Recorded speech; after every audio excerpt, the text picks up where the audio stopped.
Alors Stanislas Delorme, c'est pas moi, il est beaucoup plus jeune et beaucoup plus beau. Il est à ma gauche. Mais avant qu'il ne se présente, je voudrais faire un clin d'œil à quelqu'un qui est un peu caché derrière la caméra, Yannick Sauvebois, qui aujourd'hui a son anniversaire, à 14 heures en plus. Donc, il y a quelque chose comme une vingtaine d'années, il a vu le jour, je ne sais pas où d'ailleurs, dans les Hautes-Alpes, à Annecy. À Annecy. Alors, bon anniversaire Yannick. Et à présent, je me tourne avec plaisir. Alors, je me présente quand même pour que vous sachiez en gros qui je suis. Donc, mon nom est Dominique Vibrac, donc je viens de Paris. J'ai eu beaucoup de courage. J'ai pris un TGV à Lyon à 5 h du matin pour venir ici. Et j'organise notamment pour diverses activités culturelles, des soirées de l'étrange qui ont lieu le dimanche soir à Paris, dans un restaurant, et vous avez chaque dimanche un intervenant de qualité qui présente son activité et différents champs de ce domaine de l'étrange. On parle du magnétisme, de la médiumnité, et tant d'autres questions. Et Stanislas va d'ailleurs intervenir dans le cadre d'une soirée de l'étrange ce printemps. Alors à présent, je me tourne vers lui, un peu intimidé, on va bien l'écouter, et il va nous dire qui il est, comment il en est venu à s'intéresser au tarot, tarotologie, dont nous allons parler aujourd'hui.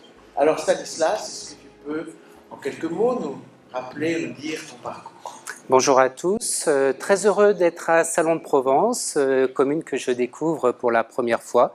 J'étais très charmé de ce que j'ai vu hier pour la première fois. Voilà, j'ai mis le micro plus fort.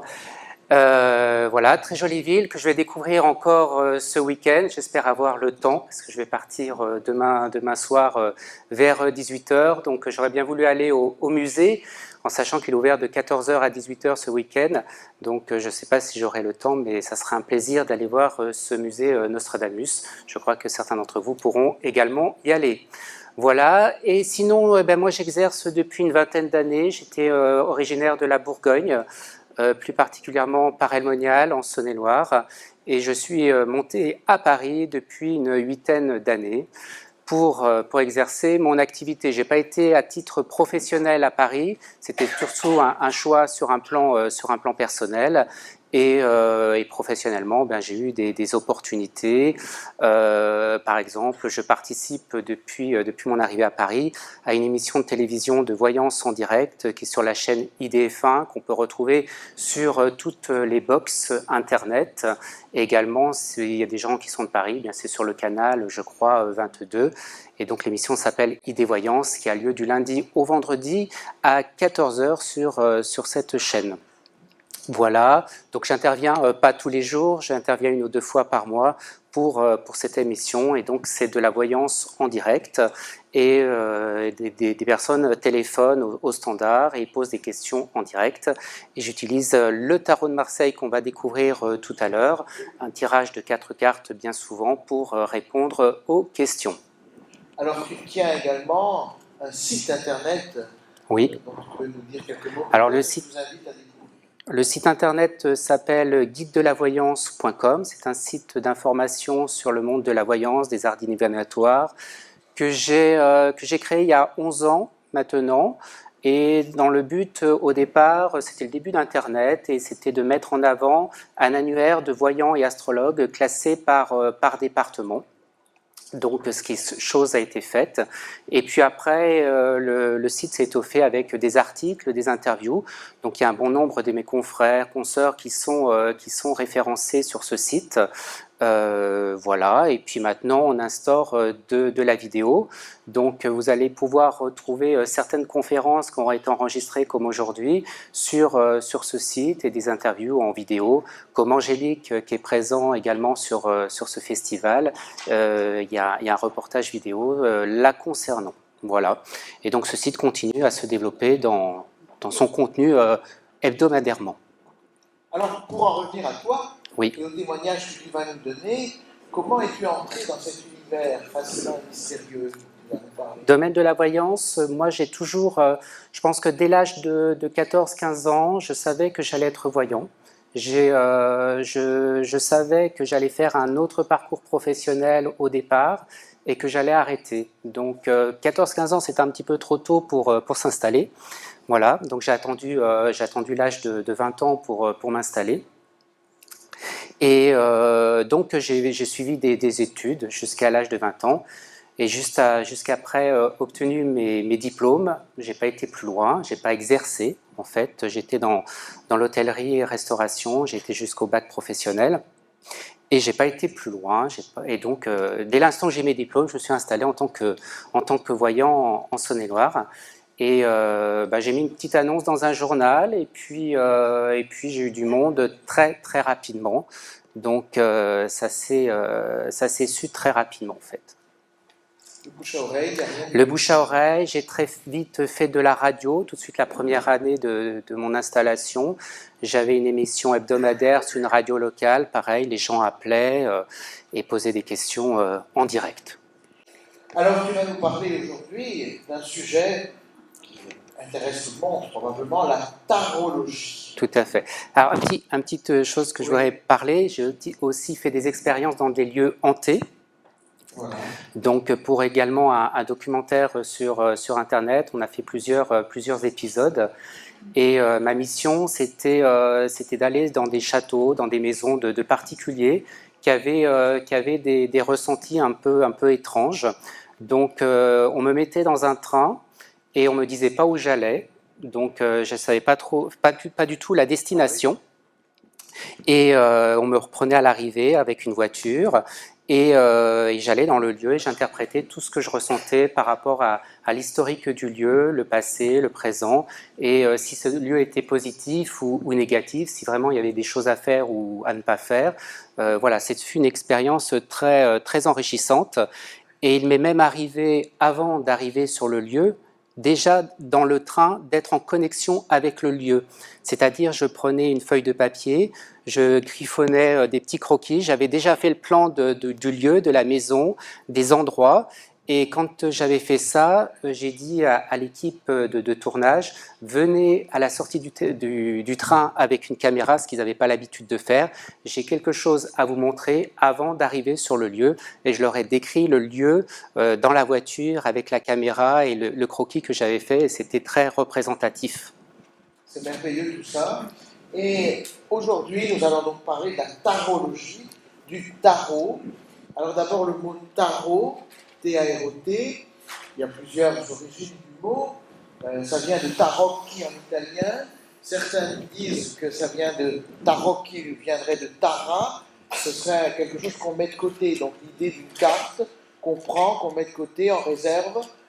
Et d'autres disent que ça viendrait d'un fleuve, du Taro, qui se trouve dans la région de Parme. Et autour de ce fleuve se retrouveraient effectivement des personnes qui tiraient les cartes. On ne sait pas trop d'où ça vient. En tout cas, le mot apparaît dans la langue française en 1535 avec Rabelais dans Gargantua.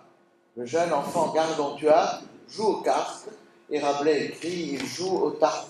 Mais aujourd'hui, bien sûr, tarot a un sens bien spécifique dont nous allons parler, qui nous renvoie à la divination, à l'expérience de l'annonce de la vie, à ce qu'on appelle quelquefois la mancie. Alors la divination, pourquoi occupe-t-elle une place si importante dans la vie des hommes ?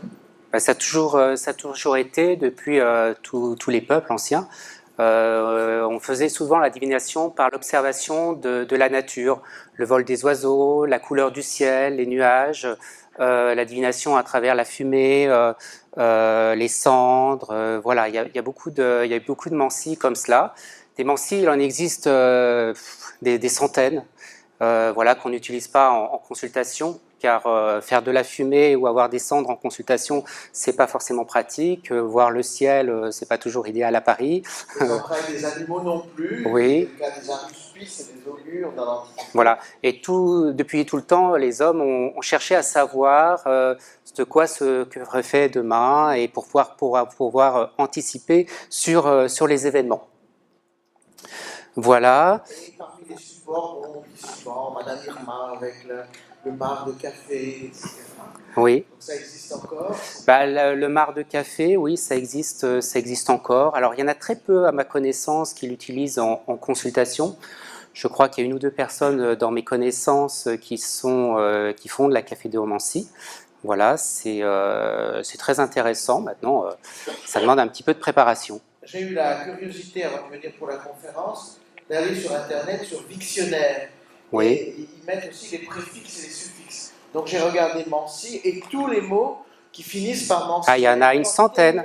Ouais. Ça veut dire qu'on peut faire la divination avec tout. Énormément de avec tout. Y compris peut-être la fameuse boule de cristal. La boule de cristal, oui, qui est un symbole du monde de la voyance. Voilà, les médias sont bien emparés parce que c'est très visuel d'avoir les mains sur la boule de cristal.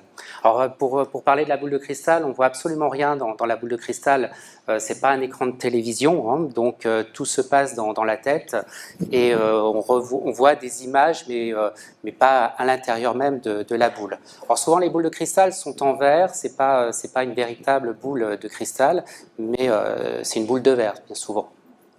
Alors je vous montre là. La capnomancie, c'est c'est la divination par la fumée. Voilà. Ça me fait penser à la divination avec les taches d'encre, qui aujourd'hui est très pratiquée. Oui. Ça ressemble un peu. C'est tout dans le symbolisme, hein. Toutes les mancies, c'est une question de symbolisme. Après, c'est une question de support qui change. Et ici, la téphramancie. Donc ça, c'est la divination par les cendres. Là, pareil, c'est une question de couleur des cendres, comment elles sont positionnées. Et là aussi, il y a des symboles. Voilà. Bon, ça, c'est des mancies qui sont pas vraiment utilisées. Là, c'est les osselets. D'accord. Voilà. Donc les mancies, il en existe des multitudes. Alors plus connue, la chiromancie, qui est pratiquée dans les cabinets de consultation. Donc pour ma part, je ne pratique pas la chiromancie, mais bon, c'est la lecture des lignes de la main, de la forme de la main, de la couleur de la main. Voilà.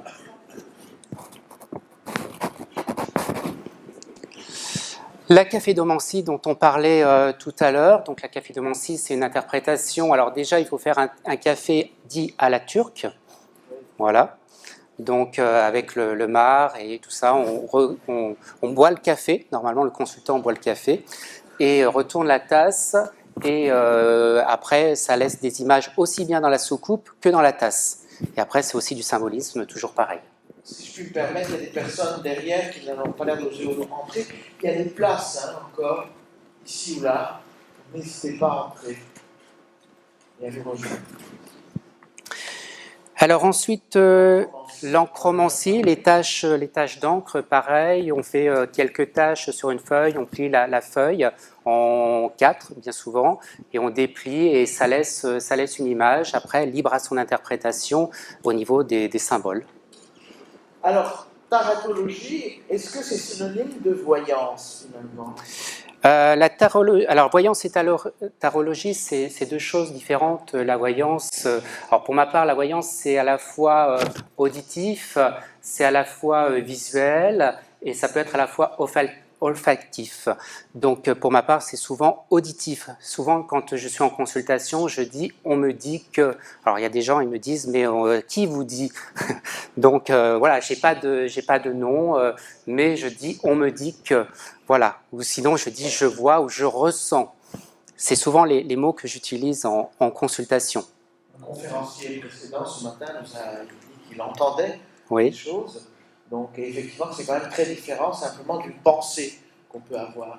Il y a une sorte de perception mystérieuse. Alors quand on me dit, des fois on me souffle des prénoms, des lieux, ça peut arriver. Comme quand je vais en déplacement dans des maisons, des lieux dits hantés, parce qu'ils ne sont pas forcément hantés, il se passe quelques manifestations, mais souvent on me donne des prénoms, et c'est comme ça qu'on arrive à regrouper l'histoire du lieu. Et la tarologie, qui peut la pratiquer finalement ? Est-ce que tout le monde pourrait se lancer ? Alors, la tarologie, c'est l'interprétation des tarots. Il y a les tarots, il y a les oracles, il y a deux formes de tarologie. Et donc, tout le monde, enfin moi je dis que tout le monde peut pratiquer la tarologie. Maintenant, tout le monde ne viendra pas des virtuoses de la tarologie, comme tout le monde peut pratiquer un sport ou le piano, tout le monde ne viendra pas Mozart non plus. Voilà, donc après c'est une question d'interprétation. Donc oui, il existe pas mal d'ouvrages sur les tarots, sur les oracles, que vous trouverez en librairie ésotérique.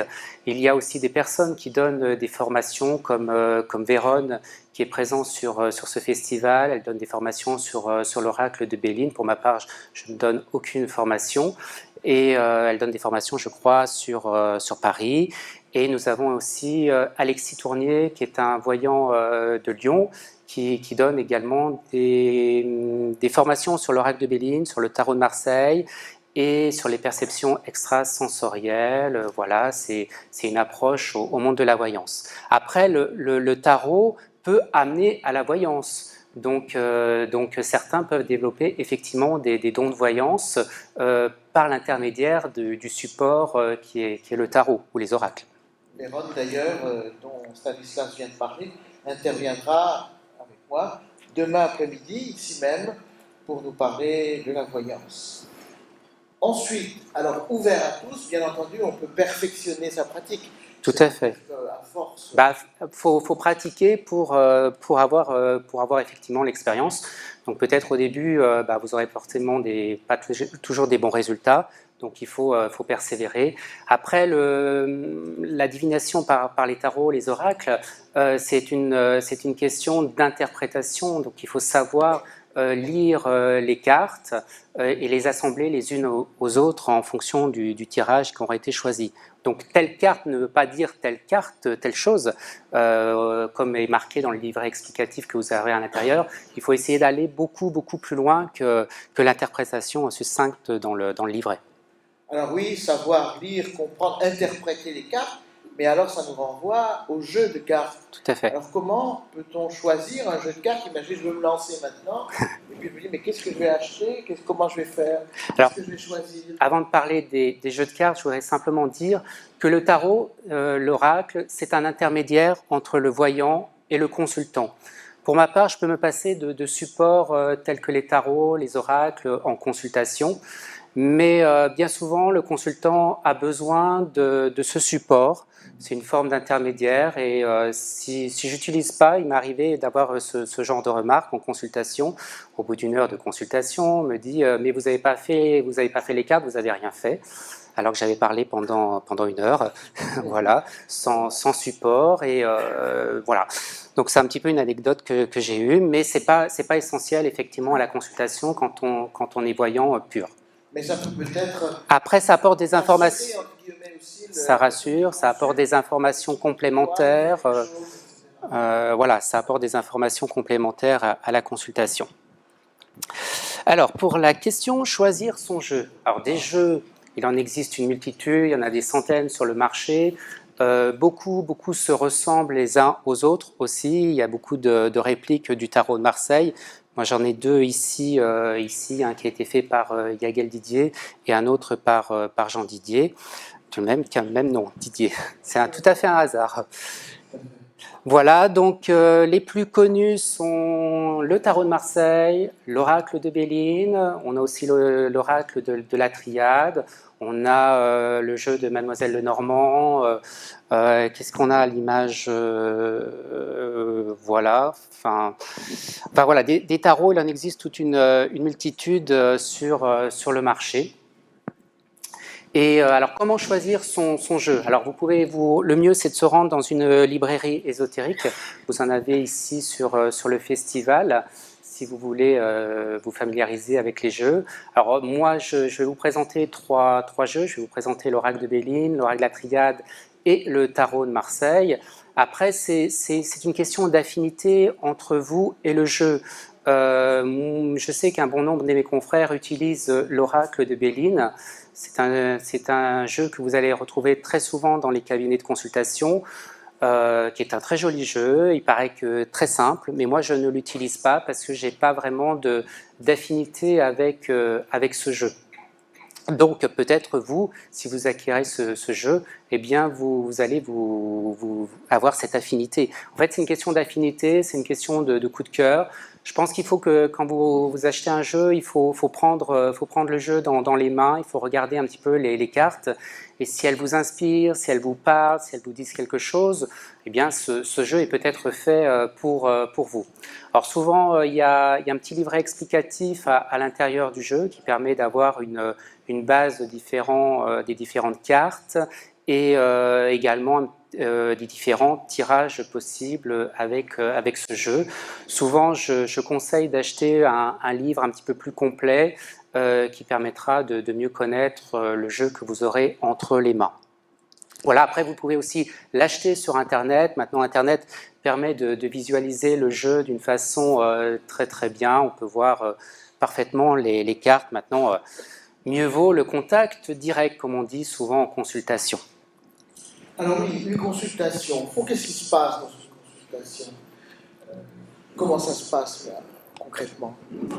Comment ça se passe une consultation? Alors moi, généralement, j'utilise le tarot de Marseille principalement, et je commence souvent par un tirage dit général. Donc c'est un tirage de 7 cartes, c'est une méthode propre à moi-même et qui va me donner une ambiance et qui va me donner des points clés sur la vie un petit peu du consultant, sur là où il y a éventuellement une forme de problématique, où là il y a des sujets importants qui vont ressortir, et en fonction de cela, eh bien, la consultation va effectivement un petit peu démarrer de cette manière-là.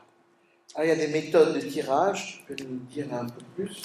Alors oui, donc là, on va parler du triade qu'on voit en haut, qui est un jeu contemporain actuellement, l'oracle de Béline et le tarot de Marseille qu'on voit ici.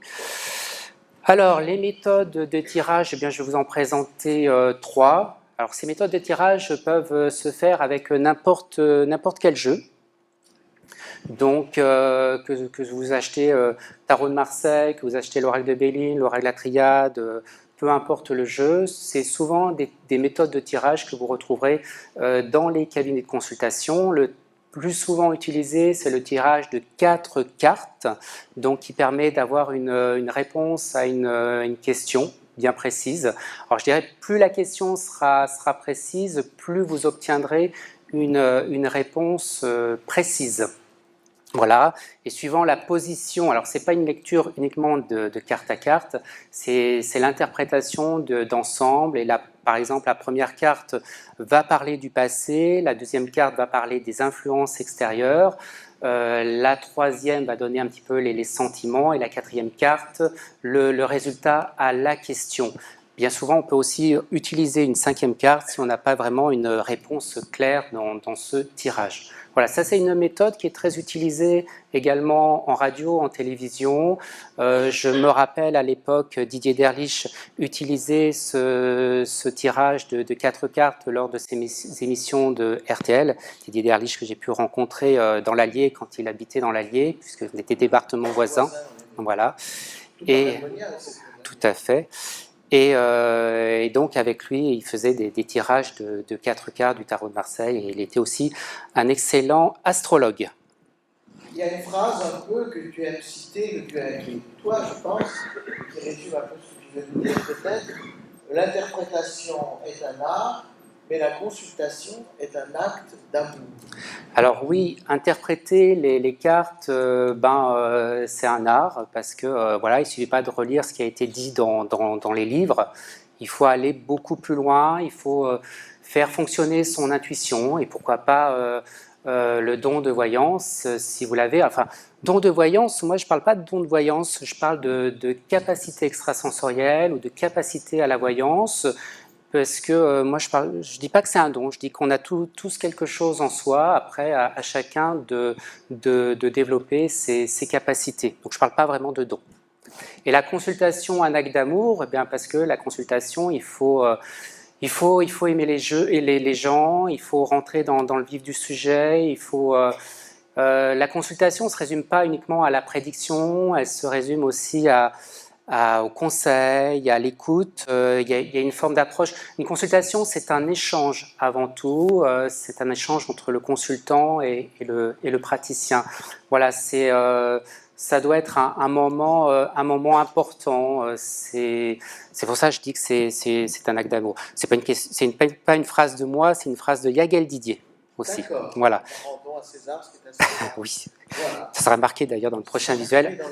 On continue avec les tirages de tarot. Oui. Il y en a un qui est très peu utilisé, mais que j'aime bien. C'est le tirage de 3 cartes, que j'appelle le tirage de conseil. Donc on tire 3 cartes. La première carte va dire ce qui est bon pour la question. La deuxième carte va dire ce qui est moins bon. Et la troisième carte va dire ce qui est le résultat. Donc c'est le tirage de conseil. Par exemple, une personne demande « Est-ce que je dois déménager ?» C'est pas « Est-ce que je vais déménager ?» C'est « Est-ce que je dois déménager ?» Est-ce que c'est le moment? Ou par exemple, est-ce que je peux aller habiter dans ce lieu? C'est le tirage de conseils qu'il faut utiliser pour ce genre de questions. Je pense d'ailleurs que un des moments importants, bon, pas très long, mais important évidemment, c'est de bien aider la personne à formuler la question exacte. Très important. Ouais. Et puis en plus, quand on fait un tirage comme cela, il faut éviter de poser plusieurs questions pour le même tirage. Voilà, une seule question par tirage. Et le dernier tirage, qui est utilisé beaucoup par les voyants, c'est un tirage général. Donc souvent c'est un tirage, on appelle ça le tirage astrologique de 12 cartes, et qui va donner des interprétations dans différents secteurs de la vie, famille, amour, voilà. Là c'est un tirage sans question précise qui va dresser un état des lieux. C'est un petit peu le scanner. Je ne le fais pas ce tirage, mais alors il faut savoir aussi que plus on va utiliser de cartes dans un tirage, plus ça va être difficile au niveau de l'interprétation.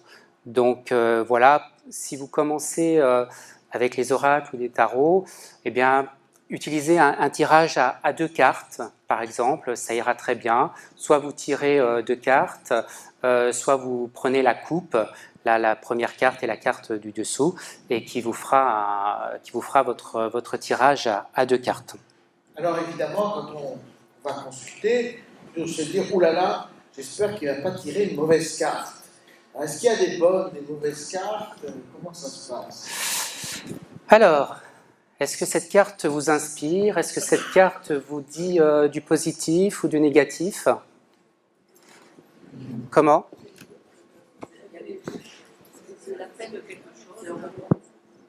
On voit des connaisseurs. Alors dans les films, il ne faut pas se laisser piéger. Parce que souvent dans les films, ils montrent à un moment donné quelqu'un qui va voir une diseuse de bonne aventure avec un petit foulard sur la tête, et puis qui tire une carte comme ça. Et catastrophe, ça annonce quelque chose de terrible. Mais effectivement, comme on l'a dit, cette carte n'est peut-être pas positive ou négative. Elle dit quelque chose, mais qui ne doit pas être vue comme étant mauvais. Alors cette carte qui est ici du tarot de Marseille, qu'on peut appeler la mort. Donc c'est la seule carte, je crois, des 22 arcanes où on ne marque pas le nom. On l'appelle aussi l'arcane sans nom. Moi je l'appelle l'arcane sans nom parce que si je dis la mort, les gens ça leur fait peur. Et déjà que quand je sors cette carte, il y a des gens qui disent « Oh là là, c'est mauvais, le squelette, voilà ». Alors non, c'est pas une mauvaise carte. Effectivement, c'est pas une mauvaise carte pour ceux qui étaient au premier rang qui avaient la bonne réponse. C'est une carte qui indique les changements, les transformations, donc c'est souvent de bon augure. Après, tout dépend où elle se positionne dans le tirage.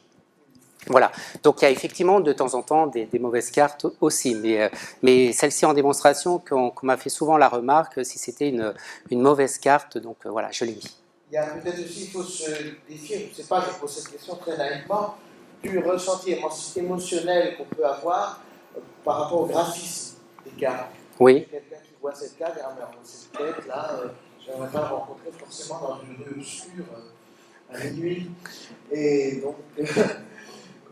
Après, si on s'interroge sur une question, par exemple, si cette carte sort dans le jeu pour une question de santé, elle parlera de problèmes osseux, elle parlera même de problèmes d'articulation, de sclérose en plaques, de choses comme ça. Donc voilà, si la personne me pose une question directe sur un domaine de la santé, et suivant comment elle se positionne, et suivant aussi les autres cartes qu'il y aura autour, elle peut être interprétée de cette manière-là. On voit bien que c'est très multifonctionnel en fait, c'est à partir de là. Après, c'est une question d'interprétation, c'est pour ça que je dis telle carte ne veut pas dire une seule interprétation, c'est l'ensemble du jeu, voilà. Alors nous pourrions aller un peu plus dans une démonstration concrète, découvrir l'oracle de la triade avec peut-être un exemple. Alors l'oracle de la triade a été fait par Dominique Duplat, qui est un franc-maçon. Voilà, c'est un jeu qui est composé de 57 cartes exactement. Et avec le fond bleu qu'on voit, c'est le dos des cartes. Je l'ai pas ici en physique, mais voilà, c'est un jeu que j'utilise aussi de temps en temps en consultation, parce qu'il arrive aussi que parfois un support tel que le tarot, en soit un petit peu comme ça. Je ne sais pas comment dire, mais voilà. Donc de temps en temps, il m'arrive de changer de support, et j'aime bien celui-ci parce qu'il est assez coloré et surtout assez parlant. Et pour ceux qui débutent, ouais, la richesse.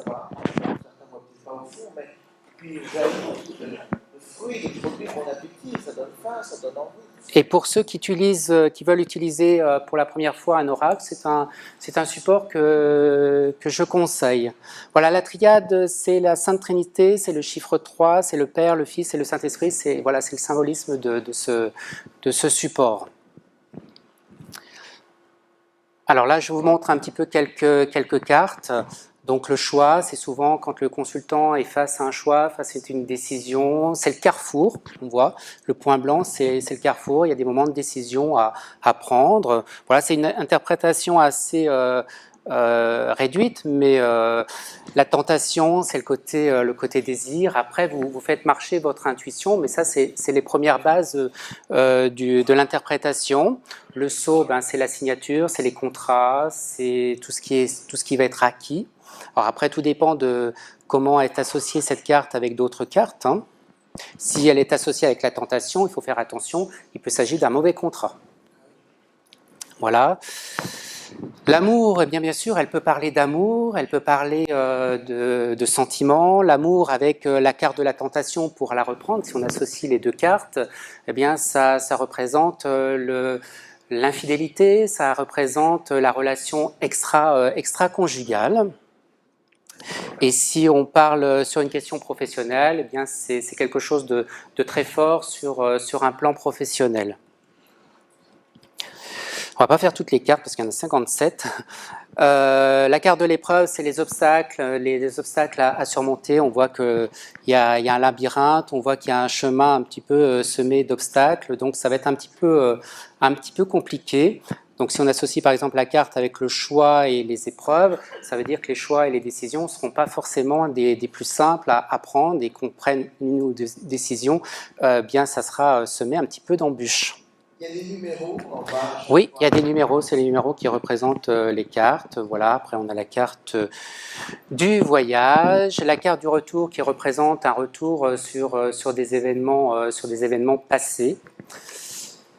Voilà, et ensuite on va parler d'un exemple de tirage. Alors, vais-je trouver un accord bancaire? Donc là, j'ai préparé un tirage de 2 cartes, et donc elle représente dans le consultant les périodes difficiles, les épreuves et tout ça.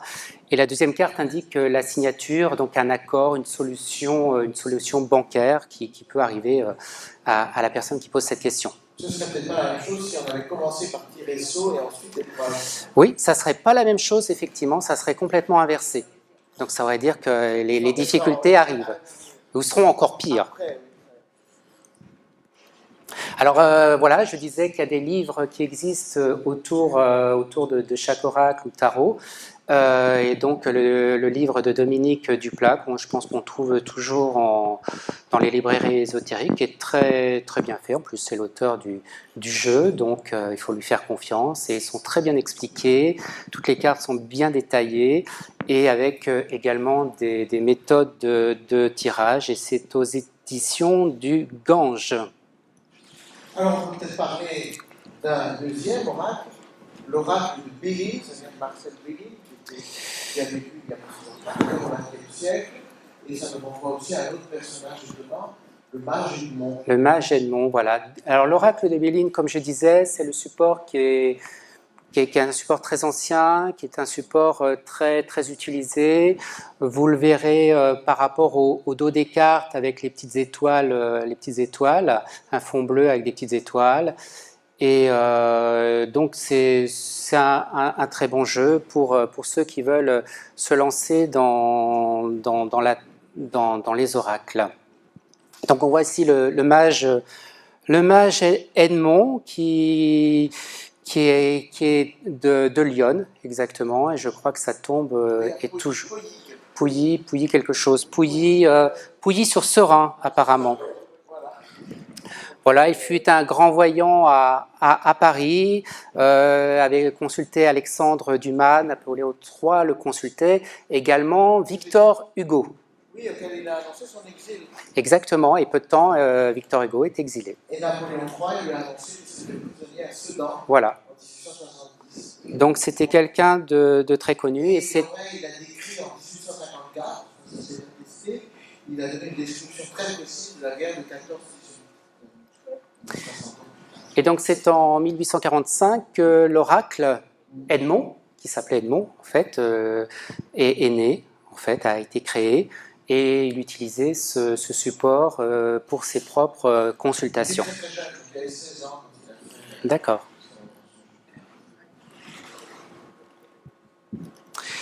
Nous voici à Marcel Bélin, voilà, qui est décédé, je crois, en quelle année, plus récemment ?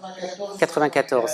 On ne sait pas trop où et comment il est décédé surtout dans l'indifférence la plus totale, apparemment, ce que j'ai pu savoir. C'est quelqu'un qui est connu pour par les people, puisqu'il disait à Claude François, ça s'est attesté, méfiez-vous des bains noirs. Vous savez comment il est mort, changeant. Donc il consultait sur Paris. On l'appelait aussi le prince des voyants, voilà, c'était son nom. Et il consultait bon nombre d'artistes, donc Claude François, des grands de ce monde, des hommes politiques, parce que... On dit aussi que c'est lui qui a demandé, qui avait conseillé à Georges Pompidou, à l'époque, de faire voter le quinquennat, en lui disant que peut-être il n'aurait pas la chance de faire un septennat. D'accord. Donc Marcel Bélin était antiquaire à la base, et alors selon mes recherches, ça serait lui qui a retrouvé l'oracle du mage Edmond, qu'il a appelé oracle de Bélin, et il s'agirait d'une dame qui lui a livré une malle contenant des jeux de tarot, d'oracle, de manuscrits. Et cette malle était destinée à la destruction, à être mise au feu. Et donc, il aurait sauvé des flammes, comme on dit, l'oracle du mage Edmond, qu'il a appelé l'oracle de Bélin. Voilà, on a échappé aux flammes. Et donc, on peut avoir ce très joli jeu. On voit tous les symboles astrologiques. Il y a 7 cartes qui représentent, 7 séries de 7 cartes qui représentent, là on a les 7 cartes avec les représentations astrologiques qu'on voit sur la droite. Couleur de fond, doit être important. C'est rouge, c'est bleu. Voilà, et puis il est composé aussi de 4 autres cartes, dont la carte bleue. C'est pas la carte de paiement, mais c'est une carte qu'on interprète comme le Joker, et qui une carte de chance. C'est un petit peu le hasard en quelque sorte lorsqu'on tire cette carte. Et la clé, ça doit être La clé, c'est l'ouverture, c'est le commencement d'une situation, ça peut être le commencement d'une relation amoureuse, tout dépend comment interpréter le tirage. Voilà, un exemple de tirage. Quel est mon devenir au niveau des études? Donc on tire par exemple toujours un tirage de 2 cartes, je fais simple. L'intelligence et le plaisir. Alors est-ce que pour certains ça dit quelque chose? Qu'est-ce qu'on pourrait répondre à ce genre de questions? Quelqu'un connaît l'oracle de Béline?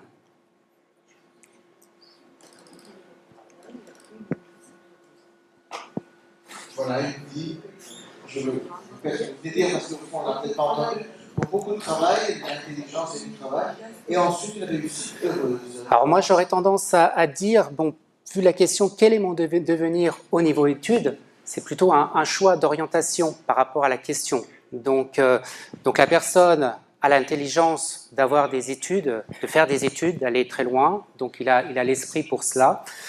Il peut faire des choses qui vont lui plaire, puisqu'il y a la carte du plaisir. Et par contre, il y a un symbole qui est très important dans la carte du plaisir, c'est un symbole de musique. Donc il peut très bien s'orienter dans les arts ou dans la musique. Voilà. Si on va plus loin dans l'interprétation et si on regarde toutes les images. Et il y a le... Alors, un livre que je vous conseille, je pense qu'on le trouve toujours en librairie, c'est l'oracle de Béline vous parle, Prévoir et maîtriser son destin aux éditions Lanor, et qui est un livre fait par Alexis Tournier, voyant à Lyon et tarologue, et qui donne des formations sur l'oracle de Béline. Un livre très bien fait également, avec l'interprétation des cartes et des tirages, voilà. Et Alexis fait régulièrement des sessions de formation. Il fait souvent des sessions. Et même quelqu'un qui ne connaît rien peut sortir. C'est souvent des travaux de groupe, et non, c'est très intéressant. Voilà, ceux qui veulent s'initier effectivement aux oracles, au tarot, eh bien, ils peuvent participer à ces sessions, et ça permet d'aller plus loin parce que quand on veut s'exercer, c'est pas toujours facile d'avoir quelqu'un en face de soi qui veulent se prêter à ce genre d'exercice. Et là, ça peut être l'occasion d'avoir un travail de groupe et avoir l'état d'esprit ouvert aussi à cela. Voilà, troisième. Alors, Tarot de Marseille. Tarot de Marseille, très ancien. Alors, l'origine, je pense que tu peux nous la décrire un petit peu. C'est le XVIe siècle. XVIe siècle, voilà, c'est relativement ancien. Alors, il se compose de 78 cartes. Souvent, en consultation, on n'utilise pas les 78 cartes. Il y a 56 cartes de l'âme mineure et 22 cartes de l'âme majeure. Et très souvent, en consultation, vous allez retrouver les 22 arcanes du tarot de Marseille, les 22 arcanes majeures, et les 78 cartes ne sont pas forcément utilisées. Alors, ceux qui utilisent les 78 cartes, ce sont de très bons tarologues, généralement.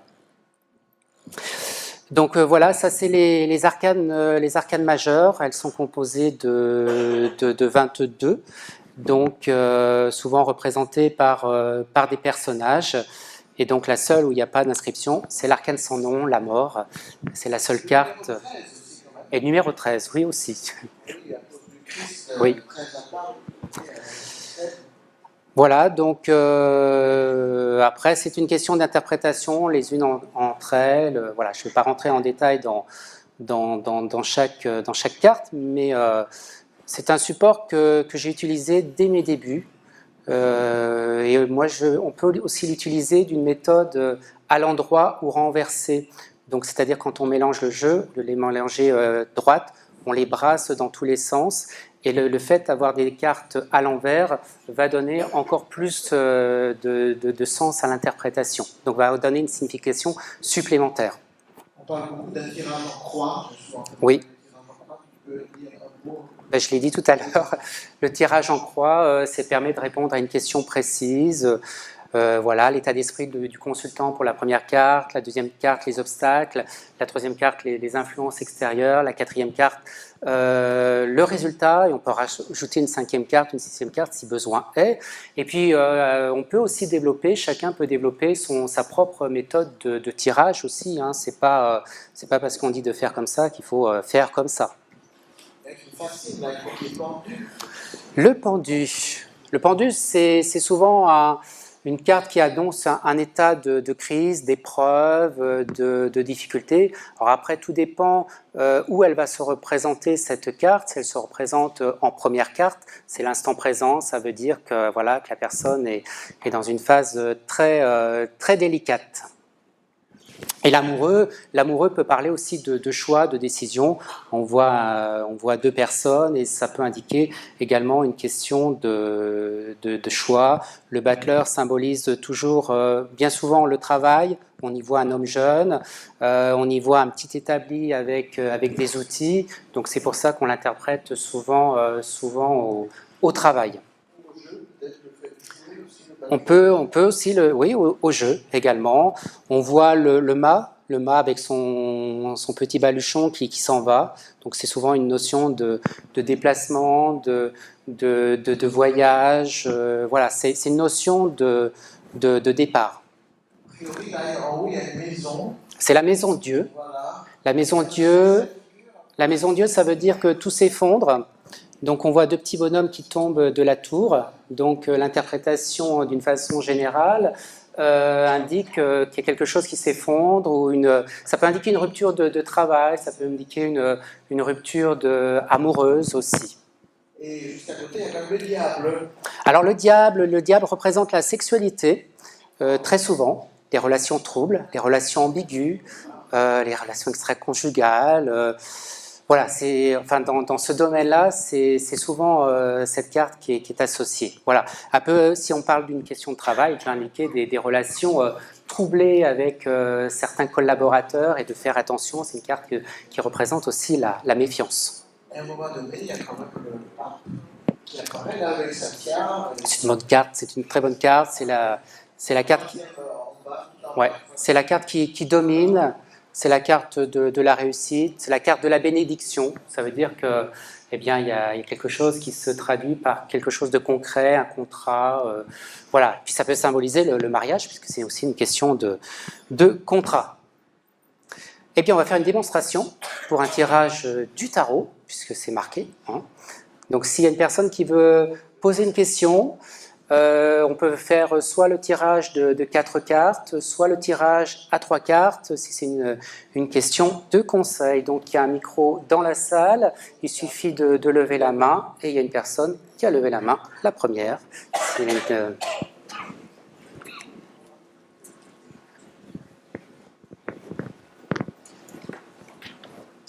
Alors on vous écoute, votre prénom ? Catherine. Comment ? Catherine. Alors je vais prendre celui-là, il m'inspire, c'est une question d'affinité avec les supports.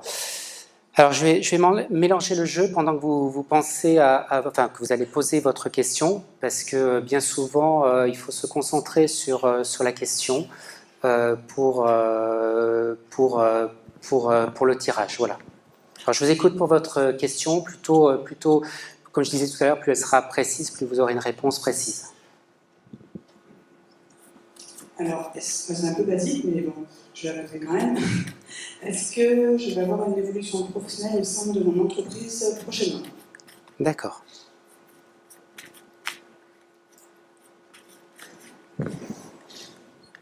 Alors, ce que je vais vous demander, c'est de venir jusqu'à nous. Comme ça, on va faire le tirage ici même.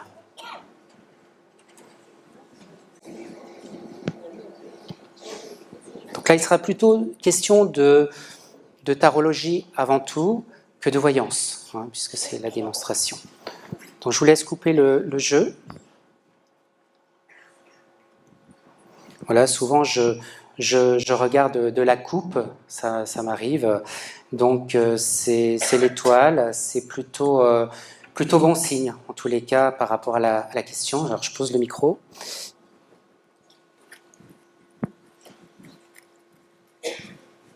Donc là, j'utilise les 22 arcanes du tarot de Marseille. On va mettre là, ça va. Hop. Alors, je vous laisse prendre 4 cartes que vous allez poser les unes à côté des autres.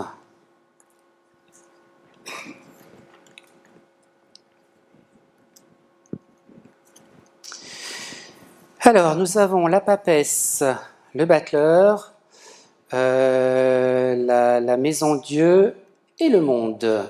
Donc, tirage plutôt positif.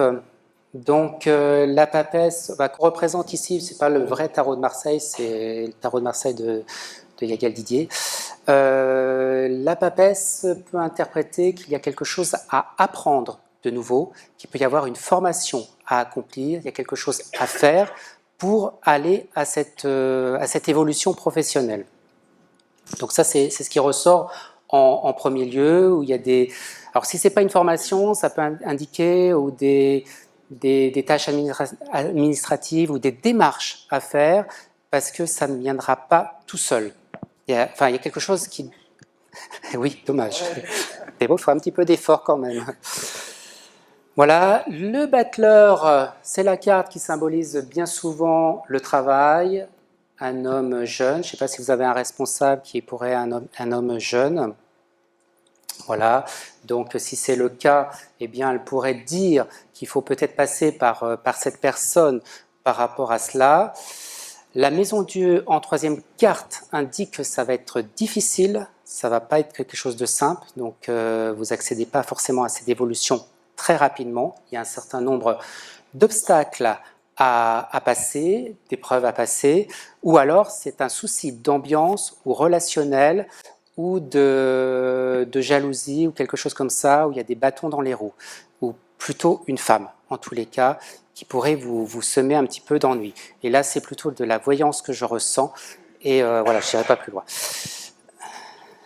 Et ensuite, le monde, une carte très positive, donc vous parviendrez à ce que vous désirez, mais il va falloir être combative, et comme je vous disais tout à l'heure, ça n'arrivera pas tout seul. Ce n'est pas en laissant passer le temps que les choses arriveront.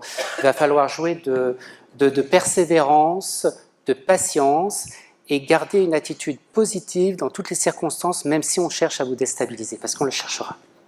Voilà. Super. Bon courage, on va se passer. Quel courage de venir. Peut-être qu'il y a une autre personne. Oui. Une autre personne, peut-être. Il y a une dame au fond. Plein de monde. Malheureusement, tout le monde ne pourra pas passer. C'est triste. Non. Il y a moyen de rencontrer Stanislas en consultation ici même. Quand vous sortez de l'auditorium, il y a un espace pour rencontrer les inquiétudes. Il y a peut-être même une personne qui a... on a déjà le micro, d'accord. Oui. Vous allez avoir difficulté à venir jusqu'à nous. Je vous pose la question. Oui, allez-y, puis je viendrai tirer les cartes si vous voulez, si vous pouvez. Je voulais savoir si mon problème de santé allait se régler définitivement, ou du moins s'améliorer. Je vous dis, c'est une question délicate que vous me posez. Hein. Mais je vais vous répondre.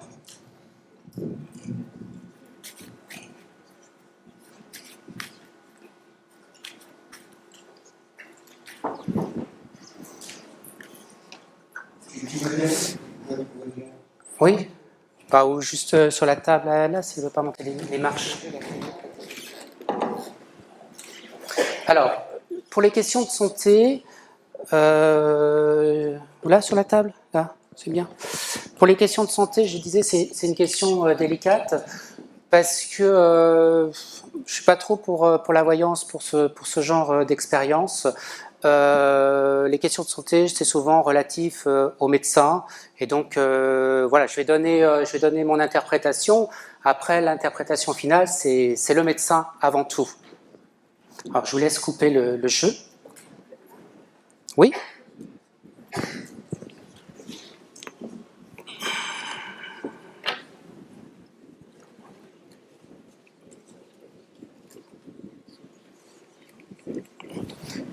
Alors, je vous laisse prendre 4 cartes.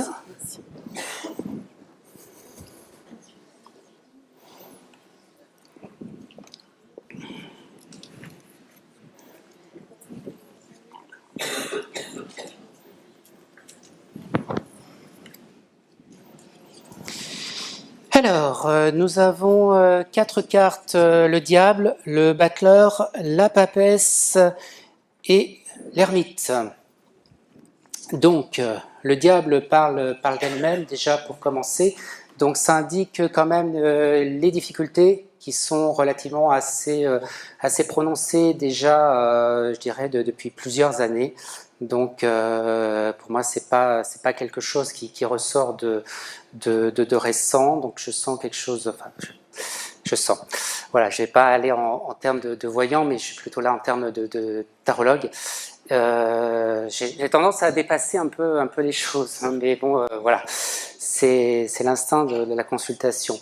Donc, le diable indique des problèmes déjà existants depuis plusieurs années, qui se sont quand même accentués, qu'il y a quand même quelque chose qui s'est dégradé, vous l'avez ressenti profondément, avec des douleurs, en tout cas, quelque chose d'assez fort.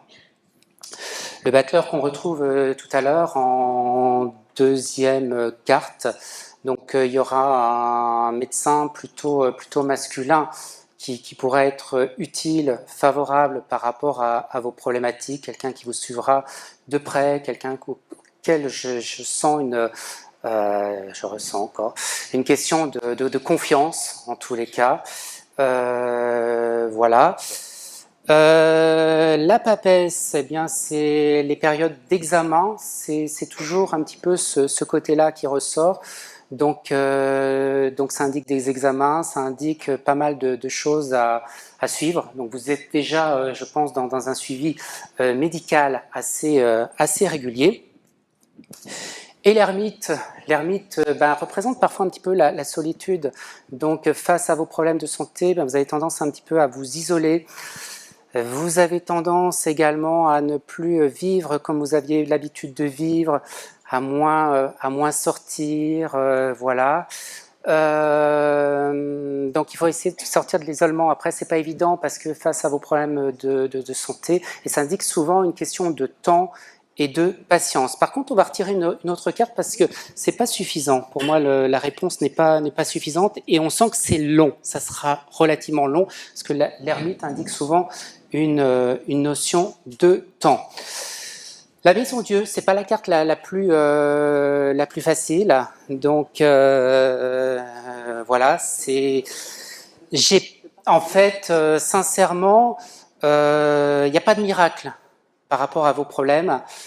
Voilà, la médecine fera son possible parce que je ressens un très bon médecin qui sera à vos côtés. Vous aurez des améliorations, mais c'est pas une guérison. Voilà. Donc voilà, je vous dis les choses sincèrement telles que je les ressens, telles que je les vois et telles que j'interprète le tirage du tarot. J'aurais aimé que ça soit autrement, mais les cartes parlent d'elles-mêmes. Voilà. Bon courage.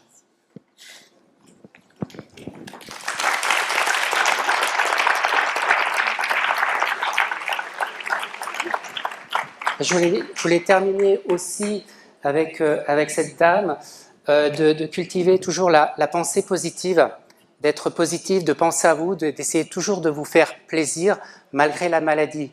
Parce que de temps en temps, les problèmes de santé vous mettent un petit peu dans l'isolement et le renfermement, et ça joue beaucoup sur votre côté moral. Et dès l'instant où le moral est mieux, ça peut agir également sur le plan physique, sachez-le. Voilà. Je crois qu'on a terminé. Si on pense à des malheurs, à des catastrophes, on pense que ça va se passer, on le fait venir. Et au contraire, si on pense que les choses, même pour l'argent, si on pense qu'on va être riche, et qu'on le pense vraiment sincèrement, avec toute l'attention des on a plus de chances d'être riche. Il y a des expériences comme ça. Il y a des expériences comme ça qui ont gagné au loto. Des personnes qui ont été dans la difficulté, dans la misère, et qui jouaient au loto et qui pensaient fortement de gagner une somme et qui ont eu ce privilège. Il ne faut pas être dans la peur, par contre. Parce que quand on est dans la peur, on attire, mais ça c'est très connu, comme le chien vient mordre celui qui a peur de lui, le malheur, c'est comme s'il était comme un animal conscient. Donc si vous avez peur d'une chose précise, la chose risque d'arriver. C'est pour ça qu'il ne faut pas avoir peur et toujours être dans le positif. Voilà, merci pour votre attention. Je suis à vous après, à la fin de la conférence, je suis dans le festival. Des gens qui veulent poser d'autres questions. Si tu veux me parler d'une façon générale, je suis ouvert au dialogue. Et puis On a un voilà. peu de temps encore, si tu veux bien. Non, on n'a pas trop le temps parce qu'on m'a fait signe qu'il y a une autre conférence derrière. D'accord. Voilà, respectons le timing. Merci à Félix Moquelin et Dominique Guillet.